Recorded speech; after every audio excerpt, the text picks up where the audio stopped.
Greater Binghamton has lost a fierce advocate for justice and civil rights. Billie Anderson died Sunday at the age of 91. This morning, friends and colleagues gathered to remember the woman who was never afraid to fight for what is right.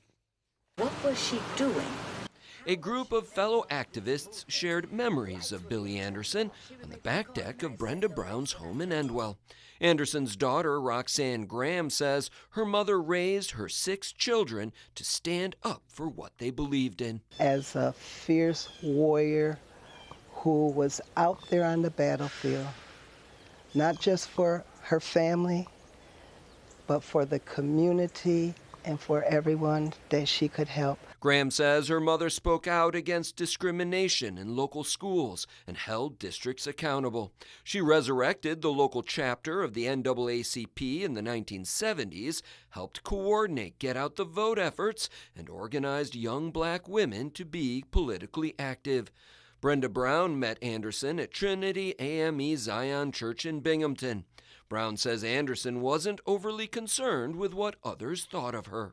There will always be critics out there, but you have to let that roll off your shoulders to say, hey, you may criticize me, I may not do it the way you want to do it, but I'm going to do it because I want to make a difference. Former Binghamton Mayor Matt Ryan says Anderson and other local black women were a conduit for concerns of the local black community. If it wasn't for the community of black women, there's some men in there too, but black women are the backbone of, I think, of the movement. They always have been. Vicki Brown got to know Anderson when they worked together at the NAACP. Vicki Brown says Anderson was always willing to work hard. But she was so kind at the same time. And everybody say what you want to remember about Billie. Personally, Billie never said no. For 30 years, Anderson worked at Opportunities for Broome alongside longtime director Dave Duncan. Duncan says she would take needy families directly to the Department of Social Services to demand that they receive immediate help. These people have to eat now. They have to have a place to live now, not tomorrow, not next week. So she didn't go through all of the bureaucratic process. She did it much quicker. Tina Archie grew up friends with Anderson's children and later was recruited by her to be the NAACP president. Archie says she was inspired. And I learned a lot from her.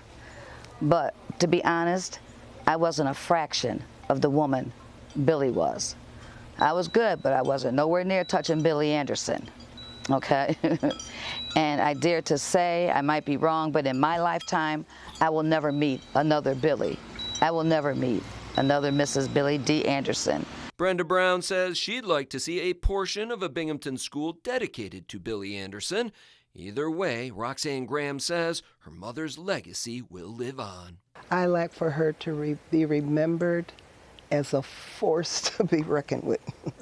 If she wanted something to be done, she was going to do her best to see it get done. Services for Billie Anderson will be held next Thursday, August 3rd, at United Presbyterian Church at 42 Shenango Street in Binghamton. Viewing will take place from 11 to 12:45, and the funeral will begin at 1 o'clock.